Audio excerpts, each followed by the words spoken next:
want to turn to the issue of abortion. President Trump, you've often touted that you were able to kill Roe v. Wade.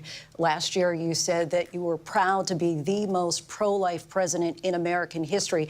Then last month, you said that your administration would be great for women and their reproductive rights. In your home state of Florida, you surprised many with regard to your 6-week abortion ban because you initially had said that it was too short. And you said, quote, I'm going to be voting that we need more than 6 weeks. But then the very next day, you reversed course and said you would vote to support the 6-week ban. Vice President Harris says that women shouldn't trust you on the issue of abortion because you've changed your position so many times. Therefore, why should they trust you? Well, the reason I'm doing that vote is because the plan is, as you know, the vote is, they have abortion in the 9th month. They even have, and you can look at the governor of West Virginia, the previous governor of West Virginia, not the current governor, who's doing an excellent job, but the governor before, he said the baby will be born and we will decide what to do with the baby. In other words, we'll execute the baby. And that's why I did that, because that predominates, because they're radical. The Democrats are radical in that. And her vice presidential pick, which I think was a horrible pick, by the way, for our country, because he is really out of it.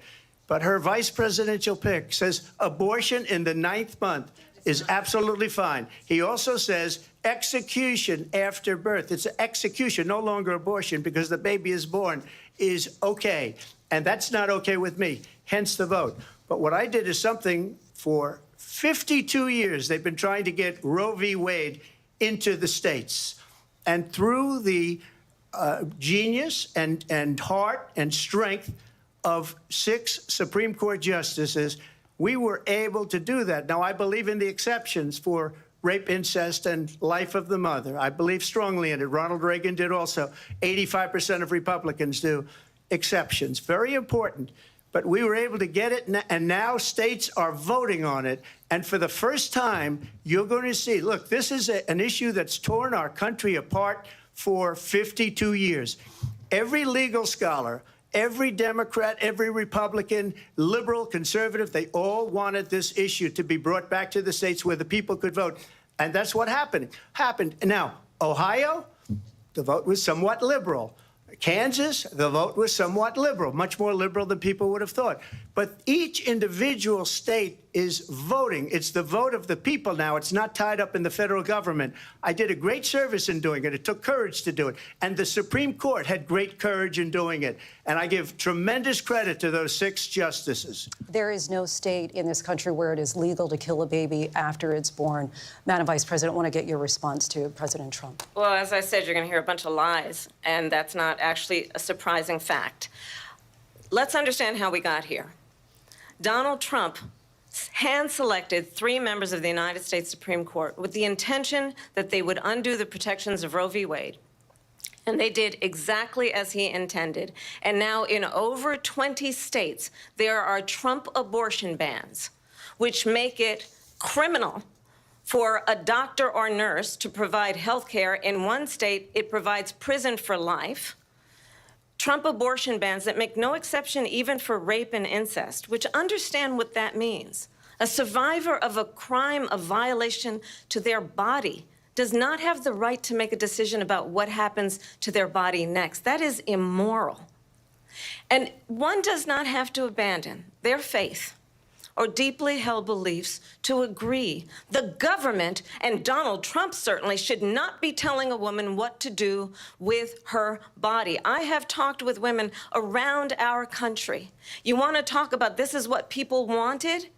Pregnant women who want to carry a pregnancy to term, suffering from a miscarriage, being denied care in an emergency room because the healthcare providers are afraid they might go to jail, and she's bleeding out in a car in the parking lot.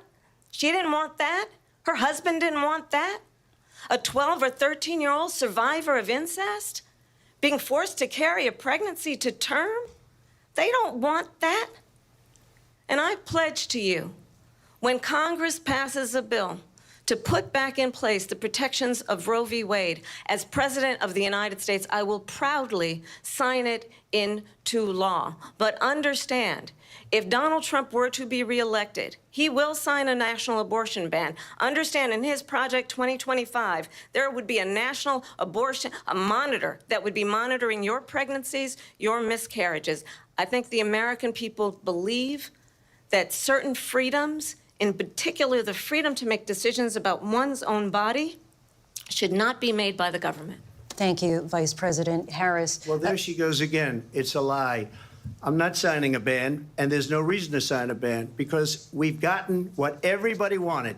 Democrats, Republicans, and everybody else, and every legal scholar wanted it to be brought back into the states, and the states are voting. And it may take a little time, but for 52 years, this issue has torn our country apart, and they've wanted it back in the states. And I did something that nobody thought was possible. The states are now voting. What she says is an absolute lie. And as far as the abortion ban, no, I'm not in favor of abortion ban, but it doesn't matter because this issue has now been taken over by the states. Would you veto a national abortion ban if it came to your desk? Well, I won't have to because, again, two things. Number one, she said she'll go back to Congress. She'll never get the vote. It's impossible for her to get the vote, especially now with the 50-50 and essentially 50-50 in both Senate and the House. She's not going to get the vote. She can't get the vote. She won't even come close to it. So it's just talk. You know what it reminds me of? When they said they're going to get student loans terminated, and it ended up being a total catastrophe. The student loans, and then her, I think probably her boss, if you call him a boss, he spends all his time on the beach. But look, her boss went out and said, we'll do it again. We'll do it a different way. And he went out, got rejected again by the Supreme Court. So all these students got taunted with this whole thing about this whole idea. And how unfair that would have been, part of the reason they lost, to the millions and millions of people that had to pay off their student loans. They didn't get it for free. But they were saying it's the same way that they talked about that they talk about abortion. But if I could just get a yes or no, because your running mate, J.D. Vance, has said that you would veto it if it did come to your desk. Well, I didn't discuss it with J.D. In all fairness, J.D., and I don't mind if he has a certain view, but I think he was speaking for me, but I really didn't. Look, we don't have to discuss it because she'd never be able to get it, just like she couldn't get student loans. They couldn't get student loans. They didn't even come close to getting student loans. They taunted young people and a lot of other people that had loans. They can never get this approved. So it doesn't matter what she says about going to Congress. Well, wonderful. Let's go to Congress. Do it.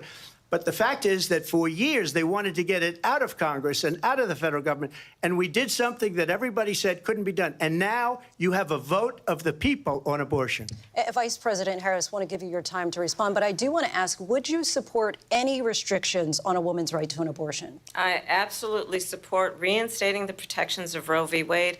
And as you rightly mentioned, nowhere in America is a woman carrying a pregnancy to term and asking for an abortion. That is not happening. It's insulting to the women of America. And understand what has been happening under Donald Trump's abortion bans. Couples who pray and dream of having a family are being denied IVF treatments. What is happening in our country? Working people, working women who are working 1 or 2 jobs, who can barely afford childcare as it is, have to travel to another state to get on a plane sitting next to strangers to go and get the health care she needs. Barely can afford to do it, and what you are putting her through is unconscionable. And the people of America have not, the majority of Americans believe in a woman's right to make decisions about her own body, and that is why in every state where this issue has been on the ballot, in red and blue states both, the people of America have voted for freedom. Vice President Harris, Excuse me, I have to respond. Another lie. It's another lie. I have been a leader on IVF, which is fertilization. The IVF, I have been a leader. In fact, when they got a very negative decision on IVF from the Alabama courts, I saw the people of Alabama and the legislature 2 days later voted it in. I've been a leader on it. They know that, and everybody else knows it. I have been a leader on fertilization, IVF. And the other thing, they you should ask, will she allow abortion in the 8th month, 9th month, 7th month? Come on. Okay, would you do that? Why don't you ask her that question? Why don't you answer That's the problem. question? Would you because veto? under Roe v. Wade, Answer the question, would you veto? you could do abortions in the 7th month, the 8th month, the 9th That's month, not true. and probably after birth. Just look at the governor, former governor of Virginia. The governor of Virginia said, we put the baby aside, and then we determine what we want to do with the baby. President Trump, thank you.